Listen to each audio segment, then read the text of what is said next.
సోమడి మత్తడి చూడండి, ఇంకా స్టార్ట్ ఇంకెక్కువ కాలే. ఇప్పుడు ఒక 2 రోజుల నుంచి వర్షం పడుతుంది కదా, సో లైట్గా స్టార్ట్ అయింది మత్తడి.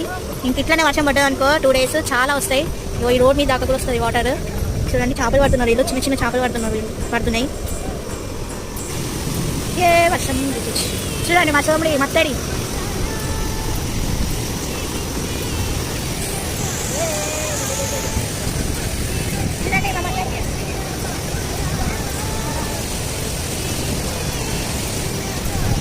చూడండి ఇలా మంచిగా ఆడుకోవచ్చు అనమాట.